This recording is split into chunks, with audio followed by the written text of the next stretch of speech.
BMW's decision to align the i7 with the standard 7 Series rather than create a standalone EV as Mercedes did with the EQS, was a stroke of genius. Cars like these are often bought to be chauffeured in, and Merc's loss is BMW's gain.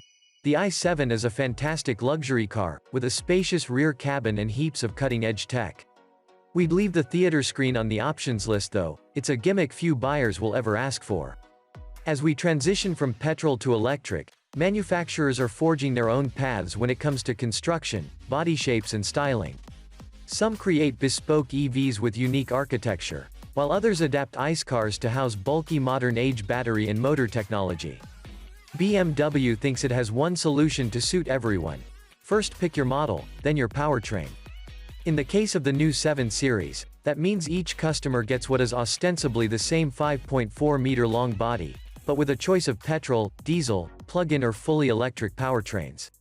This approach is markedly different from BMW's German rivals.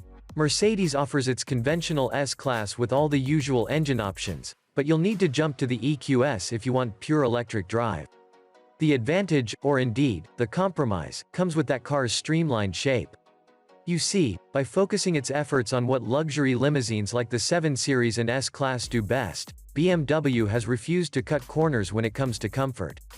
By keeping that familiar saloon shape, the new 7 Series offers imperious rear seat practicality, petrol, electric or otherwise.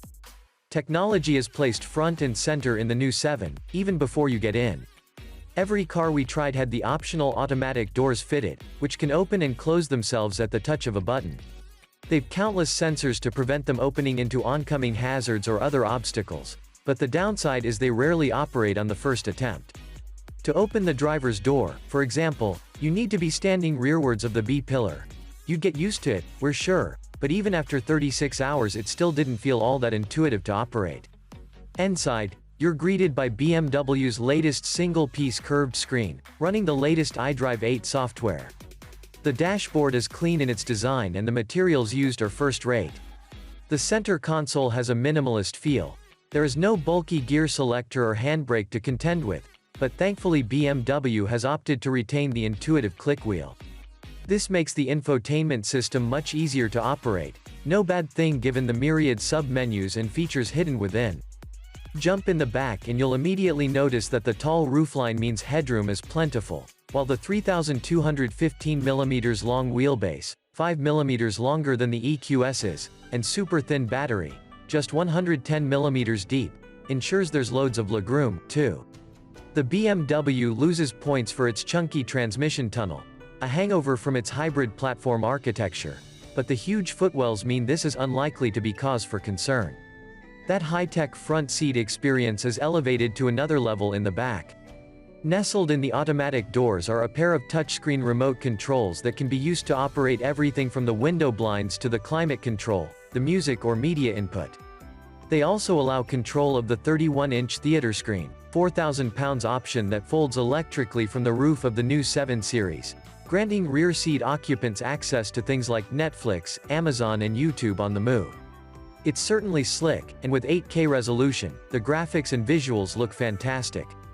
The Bowers & Wilkins stereo has exciters in the seats, which vibrate to add cinema-like sensation to whatever you choose to stream, including, naturally, the latest Auto Express video reviews. And yet despite the car's gargantuan wheelbase, it all feels a little close-set. Even with the front seats pushed forward, there's limited scope to position the screen further away. It's a bit like sitting in the first few rows at the theater, immersive, but ultimately not that comfortable. Furthermore, if your driver has particularly long legs, the screen won't fold down at all. But otherwise, the back of the new 7 Series, and especially the all-but-silent i7 is extremely plush.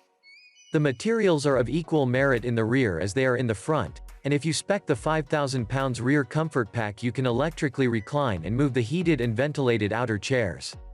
There's 4-way lumbar support and a massage function, too, and you can also set the passenger seat right forward if you want to properly stretch out. But as has always been the case, BMW wants the 7 Series to be the luxury car for drivers as well as those who like to be driven, and that extends to the first ever pure electric i7, as well. From launch there is just one model available, the i7 xDrive 60, boasting 537 bhp and 745 Nm of torque, plus dual motors for all-wheel drive. As you can imagine, with that kind of power the i7 pulls strongly at any speed, forcing the car to sit back on its rear axle if you plant your right foot from a standstill. This is a heavy car, 2.7 tons, and on occasion, it's impossible to disguise that weight. And yet the car's new active roll stabilization makes a decent fist of keeping the 7 Series level during fast cornering. Select the executive drive suspension for 3,500 pounds and the car will actively adjust the body height on the corresponding side of the vehicle to reduce lean. It works really well, though we'd argue this is of greater benefit to those in the back than those in the front, removing a level of engagement you might have otherwise enjoyed. Speaking of engagement, BMW has further developed its collaboration with film score composer Hans Zimmer to create a series of sounds for the various drive mode programs. The i7's almost spaceship-esque crescendo under acceleration can't match the 760i's V8, but it adds a different dimension to what could otherwise be a somewhat desensitized driving experience. Impressive how something of this style and stature can blend both superior long-distance refinement with deft, executive car composure. The i7 seems to ride beautifully, both at urban and motorway speeds, with the one caveat that we'll need to try the car on its largest wheels on UK roads before giving a definitive verdict.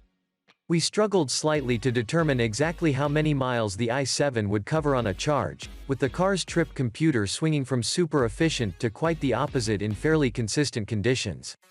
We'd expect around 3.0 miles per kilowatt-hour would be achievable, which given the 101.7 kilowatt-hours battery, translates to a real-world range of just over 300 miles. While that's some way short of BMW's official estimate of between 367 and 388 miles, depending on spec and wheel size, given the car's 195 kilowatts maximum charge speed, it shouldn't leave owners waiting too long to top up. BMW has shied away from the complex 800-volt electrics found on cars like the Porsche Taycan and Audi e-tron GT, favoring the larger peak plateau that the i7 can achieve when rapid charging. A 10 to 80% charge takes around 34 minutes. Prices for the i7 start from £108,305 for the xDrive 60 Excellence, for which you'll get that big battery and dual-motor powertrain, plus adaptive LED lights, a fixed glass roof, 4-zone climate control and all-round air suspension. Parking assistant and a suite of cameras all run through BMW's iDrive single-panel infotainment system. M Sport costs £4,500 more and transforms the look of the car, with gloss black trim and bigger 20-inch wheels, plus M Sport brakes and an M Sport steering wheel. On top of that, you can add the M Sport Pro package, total price £134,555, including a list of kit longer than these pages allow us to mention. Model: BMW i7 xDrive 60 Excellence. Price: £108,305. Powertrain: 101.7 kWh battery, 2xe motors. Power, torque: 537 bhp, 745 Nm. Transmission: single-speed auto, all-wheel drive. 0 to 62 miles per hour, 4.7 seconds. Top speed: 149 miles per hour. Range: 367 to 388 miles. Charging: 195 kilowatts, 10 to 80% in 34 minutes. On sale now. Thank you for watching. Please subscribe and turn on notification for more video. Welcome to Spacious Africa. Today we present to you one of our craftswomen, Halima Abdul Sumay. She was born in Morogoro. She started her business in 2018 by sewing huts, and then she expanded into clothing. She is a craftswoman and also an entrepreneur. She works with the trends of the market. When the bag market started to rise, she moved into it because she does what is trending, so that she can make her daily. Her designs are inspired by cultural references. Actually, she enjoys creating and selling cultural products.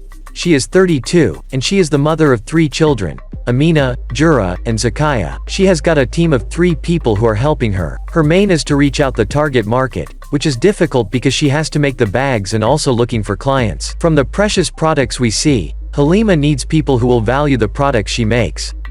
Our task is to make sure that Halima is seen by the people, and the people should support her by all means, making sure that she gets what she deserves. Visit shopusafrica.com to buy her products.